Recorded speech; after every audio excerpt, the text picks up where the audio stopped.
We all love it when a good romance story comes together, but for some reason the new love interest always makes the childhood friends look so desperate and naive.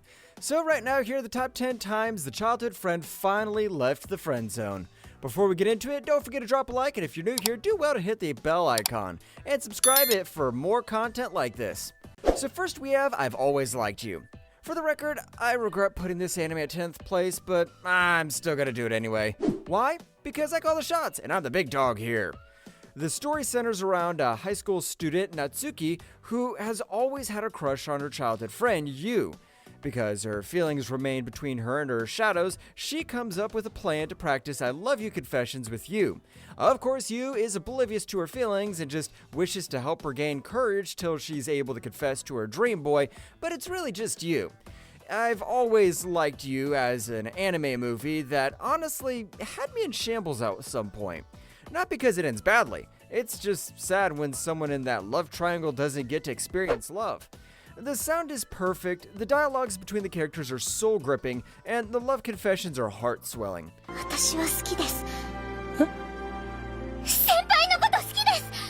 To sum it up, I've Always Liked You proves there's always a baddie out there who cares about you, but you're just too stuck on the wrong person to even notice them. Oh Maidens of the Savage Season comes in at number 9.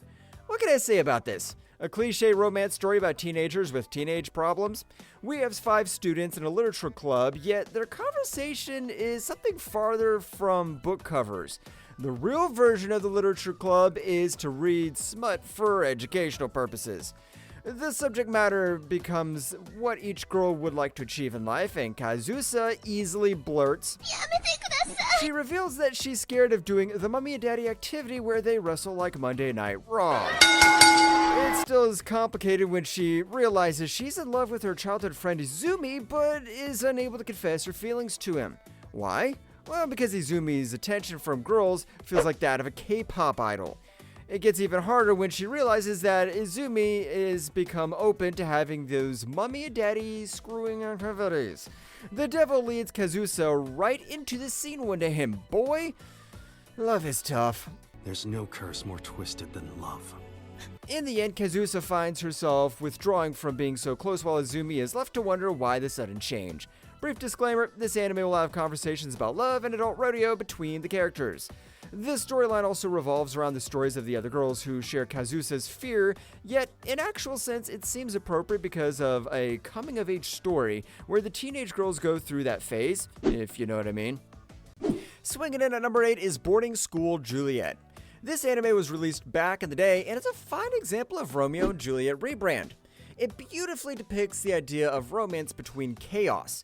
What do we have? A school ground housing the students of 2 feuding countries, the White Cats and the Black Dogs. This blonde chick happens to be the leader of the Cats, while this hot chocolate muffin is the leader of the Black Dogs. For reference purposes, the Cats and Dogs cannot stand each other, so there's bound to be drama. Persia has disliked Inuzuka since childhood because she thought he hated her for being his rival.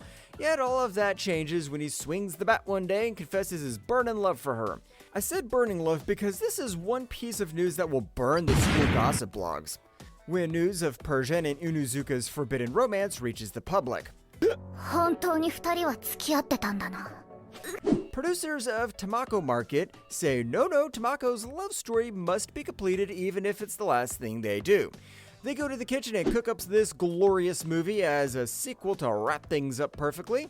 The story begins when Tamako's best friend Mochi does something great. Hey y'all, come look at this. He attempts to leave the friend zone by confessing his love to Tamako. Of course, Mochi's confessions comes up a series of dilemmas, consideration, and many should I do it or not, all steamed up from a fear of rejection. To sum it up, it is absolutely beautiful in its delivery of romance from the start to the finish. Also, showing us how the two handle the situation and how others react to it. Next on the list, we have Nisekoi.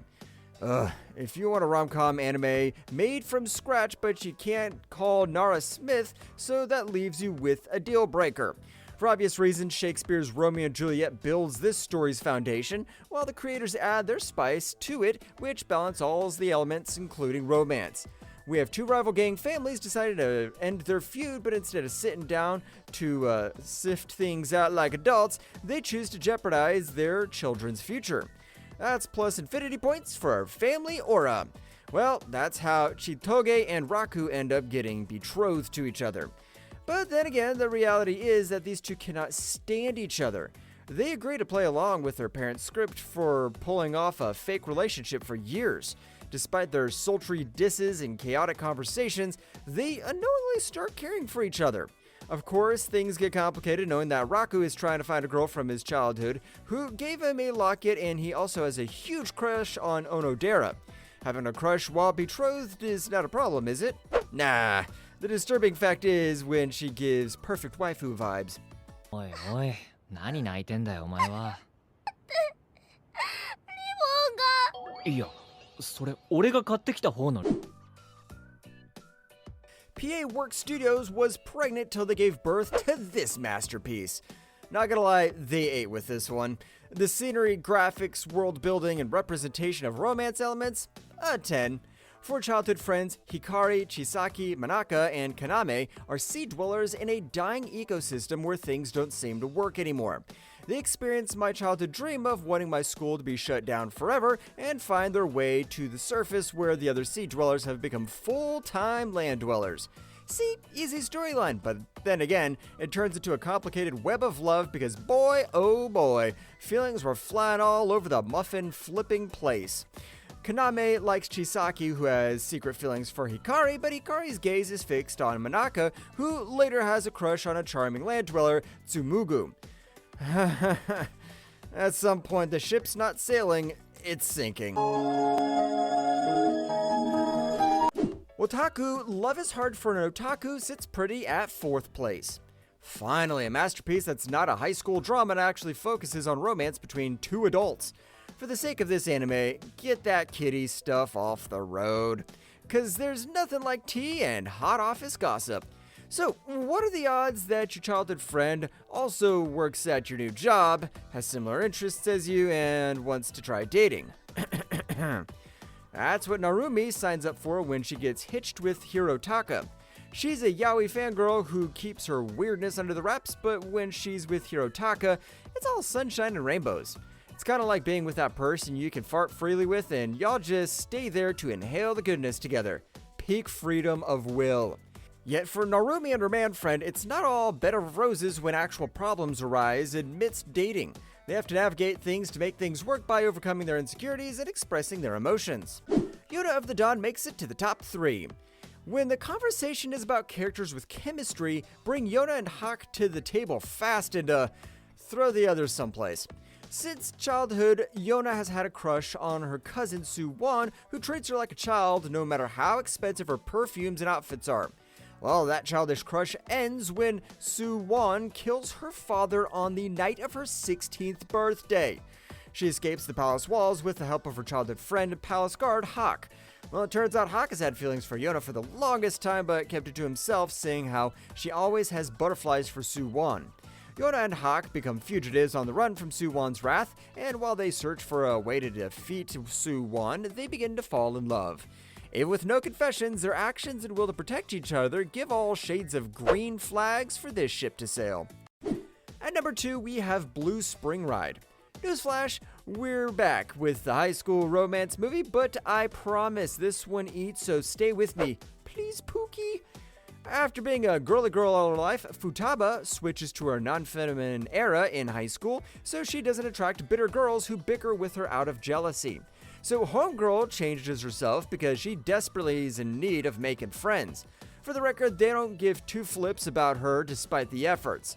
She's only herself again when she reunites with her childhood friend Ko.